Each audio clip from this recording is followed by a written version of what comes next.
Imagine standing at the base of a massive multi-tiered ziggurat in the city of Uruk 5,000 years ago.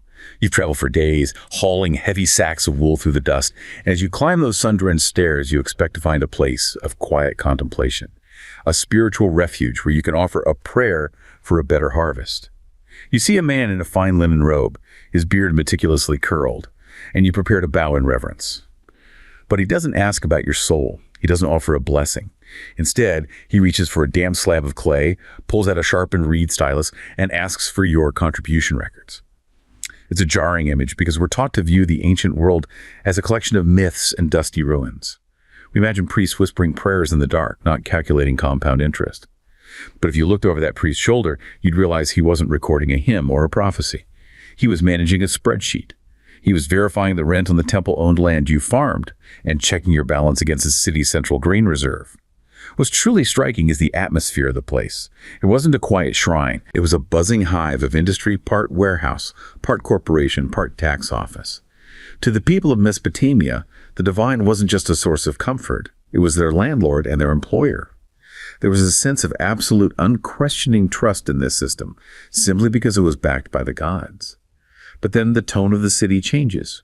A rumor ripples through the market that the local king is planning a clean slate decree. Suddenly, the same priests who had been so calmly and meticulously tracking every grain of barley become visibly agitated. The holy composure slips, replaced by the frantic energy of a modern boardroom facing a hostile takeover. That instantaneous shift from the gods as the ultimate authority to the priests scrambling to protect their ledgers from the king's pen reveals a hidden truth. If the gods were the world's first Federal Reserve, then the history of civilization isn't actually a story of religion. It's a story of who controls the money. It's an incredible image, and it just completely shatters that neat little box we put ancient religion into. Right, the separation of church and state, or church and the economy, I guess. It didn't exist. It didn't exist at all. When you're looking at that priest, you aren't just seeing a spiritual guide. You're looking at a C-suite executive of the largest, most complex organization the world had ever seen up to that point. The temple wasn't just a place to pray. It was the entire engine of society. It was the engine, the chassis, the fuel, everything. It was the one mechanism that kept that society from literally flying apart at the seams. And that idea, keeping society from falling apart, that's really where we need to dig in first, because we just take social stability for granted now. We absolutely do. But if you're in southern Mesopotamia in 3000 BC, stability is this precious, fragile thing. The environment itself is just brutal. You have this crushing heat, the rivers flood unpredictably. And you're constantly on the edge of resource scarcity. It's an incredibly unforgiving place to try and build a civilization. So this is where the temple becomes, I guess, not just important for your soul, but for your stomach. For your actual survival, yeah. There's a term sociologists use, anomy, which is basically a total breakdown of social standards and values. It's when society loses its purpose. And in a place like Uruk, anomy means? It means death. It's not an abstract concept. If the social order collapses, the irrigation canals that water the fields just silt up, the harvest fails, the city starves. It's that simple. So the temple is the firewall against that. It's the ultimate firewall. It was the primary source of social cohesion because it did something unprecedented.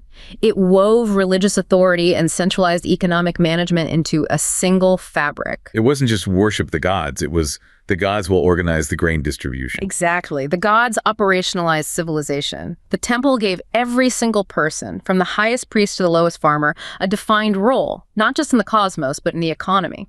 So you're not just some guy toiling away. You're participating in a divine plan. You're a cog in a divine machine. And that fusion created this absolute, unquestioning institutional trust. That's the key.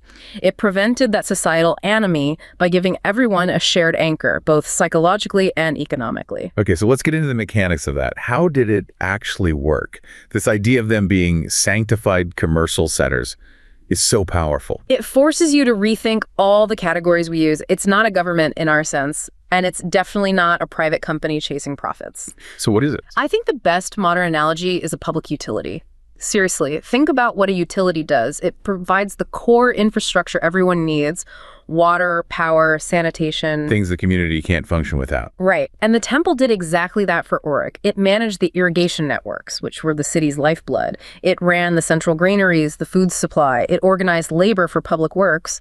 Its goal wasn't to make a few priests rich. It was to ensure the continued survival and functioning of the entire city. A kind of mixed economy model, then. The original mixed economy. And the linchpin of this whole model, the thing that makes it all work, is who owns everything. Which wasn't the priests. No, and it wasn't the king either, not at first. Legally, all the land, all the sheep, all the grain, it belonged to the city's patron god. That is just a brilliant piece of social engineering. Isn't it? The priests are just the humble administrators, the managers of the god's divine estate. So when you, as a farmer, come to pay your rent in barley... You're not paying it to some guy who you might hate, who has a bigger house than you. Precisely. You're making your contribution to Enlil or Inanna or Marduk.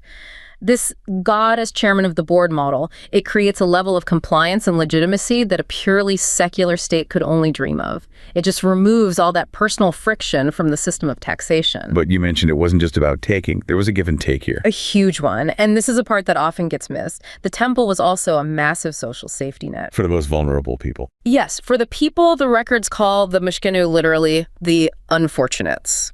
These are your widows, your orphans, the blind, the disabled, the infirm. People who, in a purely tribal system, would just be lost if their family network disappeared. They'd be destitute. They would starve. But the temple absorbed them. It took them in. Now, this wasn't charity in our modern sense of just handing out cash. It was, for all intents and purposes, an ancient form of workfare. So you work for your rations. You work for your rations.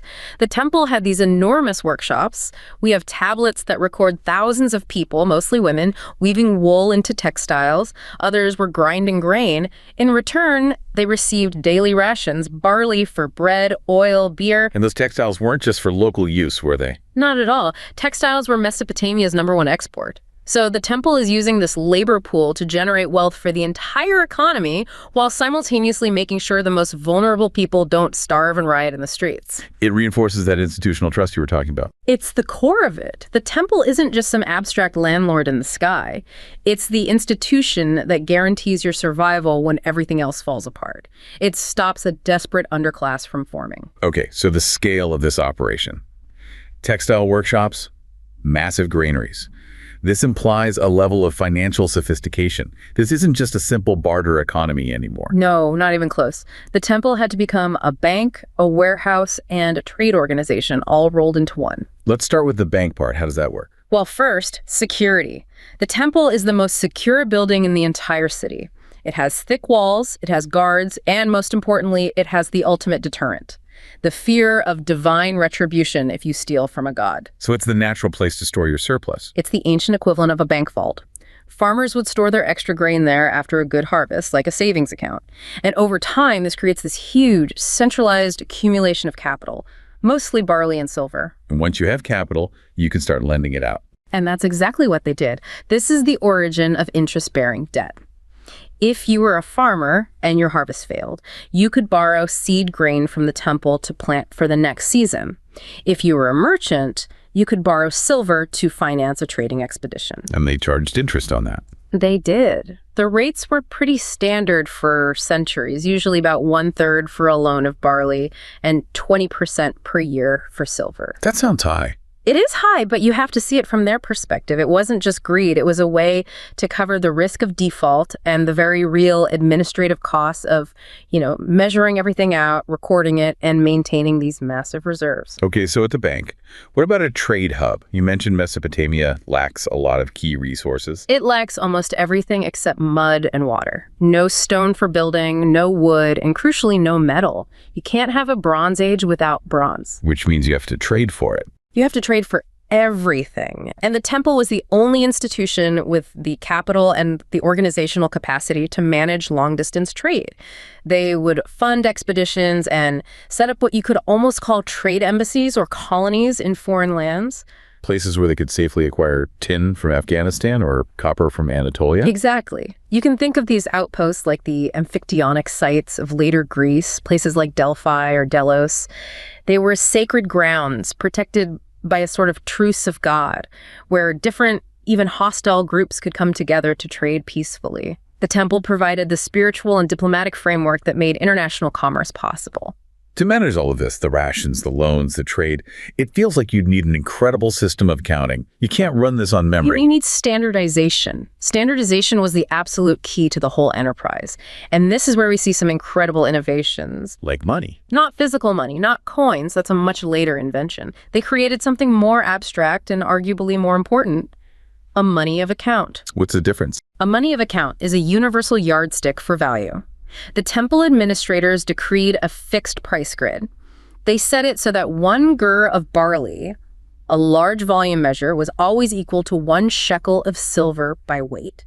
And this wasn't a market price. It didn't fluctuate. No, that's the point. It was an administrative price. It was set by the temple to make the math work. It allowed them to create balance sheets. They could calculate profits and losses from a trade mission or tally up the total value of their grain reserves, all in a common unit silver shekel. It simplifies everything for their internal bookkeeping. It makes a complex economy possible, and they applied that same logic of standardization to something even more fundamental: time. The calendar. Yes. The lunar cycle is messy, about 29.5 days. The solar year is 365.25 days. Right. These are awkward numbers if you're trying to calculate monthly rations or annual interest payments. So they just rounded it. They rounded it. They invented the administrative 30-day month and the 360-day year. They basically ignored the messy reality of nature and created a clean, predictable financial year for the sake of their spreadsheets. It's a big bang of innovation that we still live with. The idea of calculating interest monthly, that comes from here. And this extends to weights and measures, too. Absolutely. The temple enforced standard weights. A shekel had to be a certain weight. A gur had to be a certain volume. Using a light shekel to cheat someone wasn't just commercial fraud. It was a sin. You were cheating the god. You were cheating the god. And by enforcing those standards, the temple created trust and lowered transaction costs for the whole society. You knew a shekel was a shekel. That reliability is the foundation of any advanced economy. This incredible need for tracking, for standardization, it leads us directly to the technology that underpinned it all. The spreadsheet. Right. And the invention of writing itself. We have this romantic idea that writing was invented for poetry or epic myths. But the reality is much more administrative. It was a tool for control. Let's try to see this from a personal perspective. Let's invent a character, say a young man named Arod. His father is a brickmaker. So in a traditional tribal world, Arod's fate is sealed. He'll make bricks. Right. Your future is your family's past. But Arod is born into this new world. He gets into the temple system, he's smart, and he learns the incredibly complex cuneiform script. He becomes a scribe. A powerful position, a new kind of power. So one day, a local chieftain, some big important guy from a powerful family, storms into the temple warehouse. He demands more grain than his allocation. He's throwing his weight around, relying on his status. In the old world, that would have worked. Intimidation and family name were currency. But Arod just calmly refuses. He picks up a damp clay tablet. On it are the records, the chieftain's contributions, his previous withdrawals, the balance. Arod just points to the wedges in the clay and says, essentially, the numbers say no. And the chieftain has no comeback. He leaves with what the tablet says he's owed, not a grain more. That moment, that's a revolution, isn't it? It's the shift from a world run on kinship and status to a world run on objective recorded data, a meritocracy of information. The Arad story perfectly captures the scribal revolution. You have this new professional class, the bureaucracy, and their power doesn't come from their bloodline or how many soldiers they command. It comes from their mastery of the record. They're the gatekeepers of the data. They are the gatekeepers. The scribe stands between the resources in the warehouse and the people who want them, and the clay tablet is his shield and his sword. And the archaeological evidence for this is just overwhelming, right? Yeah. Writing was invented for this specific purpose. It's undeniable. When we look at the earliest texts we have, what we call proto-cuneiform from around 3200 BC, something like 85% of them are administrative. Not myths, not poems. Receipts, lists of goods, ration accounts, inventories of livestock. It's boring stuff, but it's the stuff of civilization. Writing was invented to solve an accounting problem. And we can actually trace how that technology developed. It didn't just appear as a fully formed tablet. No, it was a fascinating evolution. It starts way back, maybe 8500 BC, with simple clay tokens. A little cone shape might represent a measure of grain, a sphere for something else, a disc for a sheep. Simple one-to-one representation. So if you're sending 10 sheep to another town, you send 10 sheep tokens along with them. Right, but then you have a problem. How do you secure the shipment? How do you make sure the messenger doesn't pocket a couple of tokens? So they developed what are called bular. These are hollow clay balls. You put the tokens inside, seal it up, and fire it. Like a tamper-proof envelope. Exactly. The only way to verify the count is to smash the bulla at the destination. But that has an obvious flaw. You can't check the manifest without destroying it. Which leads to the next brilliant step. Before sealing the tokens inside the bulla, they started impressing the tokens onto the wet clay on the outside. So now you have a record on the surface that matches the tokens inside. And at that point, someone must have had a light bulb moment. A huge one. You suddenly realize you don't need the tokens inside anymore. The impressions on the outside are the record. The medium is the message. So you flatten the ball into a tablet. You flatten the ball into a tablet, and you have just invented writing. It's a data packet. And the look of the script itself, the iconic wedge shape of cuneiform, that was also about efficiency. Totally. Early on, they were trying to draw little pictures of things, which is slow and messy and wet clay. They quickly figured out it's much faster and cleaner to just press the end of a sharpened reed stylus into the clay, creating these little wedge shapes. The whole system evolved for speed and clarity. So we have this highly efficient system for recording data. But let's talk about the social implications. It's described as a technology of social control. That sounds a little ominous. Well, it is. Bureaucracy is always a form of control. By writing things down, by creating these permanent records, the scribal class could do things no one could do before. They could plan. They could forecast. They could look at past harvest data and make reasonable estimates for the next year. Exactly. Or calculate the man-hours needed to dig a 5-mile canal. Or figure out the precise amount of barley needed to feed 1,000 workers for 3 months. It gives them predictive power.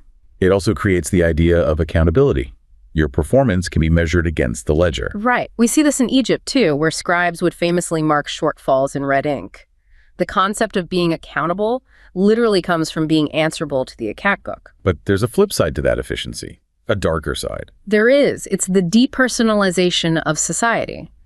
When you can convert a human being into a line item on a spreadsheet, one labor unit that consumes X calories and produces Y textiles, you are, in a sense, domesticating them. You're managing people like you manage livestock. You're managing people with the exact same logic. It allows for incredible feats of social organization, but it fundamentally changes the relationship between the individual and the institution.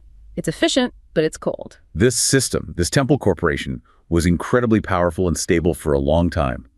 But no system is static. Power shifts. And in the ancient world, power was never just in one place. As the cities grew larger and more complex, a rival power center emerges. The military leader, the king. And this sets up a huge conflict over the most powerful tool the temple had. Debt. The entire struggle becomes about who controls the debt. So let's imagine another person, a farmer named Gudea. He's been farming a plot of temple land his whole life, like his father before him. But he has a couple of bad harvests in a row, a flood, maybe a drought. The kind of thing that was a constant threat. So he has to borrow seed grain from the temple granary to survive and plant for next year. But the interest, at that high rate, it starts to compound. And soon the debt on the tablet is bigger than anything he could ever hope to repay. In the cold, hard logic of the temple's ledger, Gudea is finished. He's insolvent. He's going to lose his land, and he and his family will likely be forced into debt bondage. But then something happens. A new king comes to power. Maybe he's a conqueror who just took the city, or just the next in line. And to secure his position and win over the people, he issues a decree of Amarji. A clean slate. That word just electrifies the city. For Gudea, it's a miracle. It's salvation. His agrarian debts are wiped clean. The slave is broken. He's free. But for the priests in the temple, staring at their perfectly balanced ledgers, it's a catastrophe. The king has just vaporized their assets with a word. That single moment lays bare the central tension of the entire Mesopotamian world. The mathematical logic of debt versus the political logic of survival. That tension is everything. And historically, we see this playing out with the rise of the secular palace. You get these big men, these warlords who become kings, like the famous Sargon of Akkad. And what's Sargon's strategy? He fundamentally secularizes the economy. He marches through Mesopotamia, conquers the city-states, and one of the first things he does is absorb the temple estates into his state administration. The temples are no longer autonomous corporations. They now answer to the crown. They answer to the crown, but that raises the question, why would the king then turn around and cancel the debts owed to the very institutions he now controls? It seems counterintuitive. It sounds like he's just throwing away money. It does, until you understand his core motivation. It's a kind of bailout, but he's bailing out the debtors, not the creditors. And the reason is simple. The military. The army was made of farmers. The army was a citizen militia made up of free land-holding peasants. But if all those peasants are falling into debt bondage to the temple, or later to wealthy private creditors, they are no longer available to fight for the king. A debt slave works on his master's estate. He doesn't go on campaign. So if the private debt load gets too high, the king loses his army. He loses his tax base. He loses his power. So by canceling the debts, the king isn't being charitable. He's performing essential state maintenance. He's restoring his fighting force. And that word emargy, it has a really beautiful meaning, doesn't it? It literally means return to mother. It meant you were freed from bondage and could return to your ancestral family home. It was about resetting the social order. This whole idea of justice being about restoration, that seems very different from our modern view. It's a completely different philosophy. For them, justice, what they called misharim, or what the Egyptians called ma'at, was about restoring balance. It was about hitting the reset button to return society to the status quo ante, the way things were supposed to be. It wasn't about the sanctity of the contract above all else. No, they recognized that the sanctity of the contract, if followed blindly, would lead to a tiny oligarchy owning everything and the rest of the population being reduced to serfdom. They understood that the real economy of crops and herds grows biologically, cyclically, while debt grows mathematically, exponentially. And the math always wins. The math will always eventually crush the biology unless you intervene.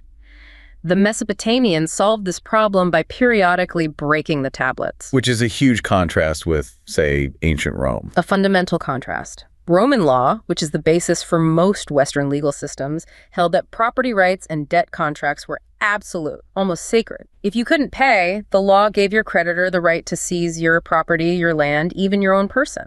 There is no royal clean slate decree coming to save you. Never. And many historians now argue that this is a key reason for the long decline of the Roman Republic and Empire. This massive polarization of wealth, driven by irreversible debt, hollowed out the small farming class and created instability that they could never fix. But even in Mesopotamia, this practice of the clean slate didn't last forever. It began to fade over time. As the palace consolidated its control and the economy became more, privatized, the sacred authority of the temple waned. You see the rise of a new class of powerful people. You see the rise of private entrepreneurs, the merchants known as the tamkaram. They acted as middlemen, financiers, and creditors.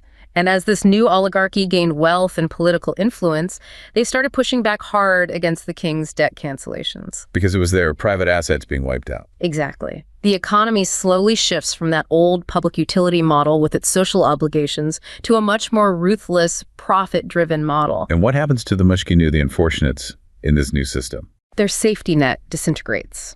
As the economy becomes more efficient and privatized, the social welfare functions of the temple are seen as a drag on profits. They're cut back or eliminated. The temple becomes just another landlord in a sea of creditors. So that original source of institutional trust, that guarantee of survival, it's lost. It's lost in the transition to a system that prioritizes private accumulation over social cohesion. It's an incredible story. We've traced this arc all the way from the temple as this all-encompassing social and economic institution. A total institution, yeah. This fusion of the spiritual and the economic that basically invented the tools of civilization. The bureaucracy, the spreadsheet, the standardized measurements, all born from the temple's administrative needs. Then we saw how that bureaucracy created a new kind of power, a meritocracy of data, but also how it could be used as a tool of social control. And finally, we ended with that inevitable, timeless conflict between the state and the financial system. The tug of war over debt. Who controls it, and when to hit the reset button? The legacy from this specific time and place is just It's everywhere. It's completely inescapable. Yeah. The 30-day month we use in business, the 60-second minute and 60-minute hour, the very concept of charging interest on a loan, and the idea of a state-sponsored bailout to prevent systemic collapse, all of these ideas were born on the dusty plains of Mesopotamia 5,000 years ago. It really forces you to look at our own modern financial world differently. We like to think of our economy as this rational, secular, scientific system. We tell ourselves it's totally separate from the superstitions and rituals of the ancient past. What is it? It's an illusion. The deep foundations of our system, the need for trust, for legitimacy, the sacredness we place on contracts, the ultimate role of the state in creating and managing money, all of these are direct descendants of the temple economy. The temple didn't vanish, it just put on a business suit. It evolved and split into the central bank, the treasury department, and the modern corporation. We're still walking up the steps of the ziggurat. We've just changed the name of the god we worship at the top.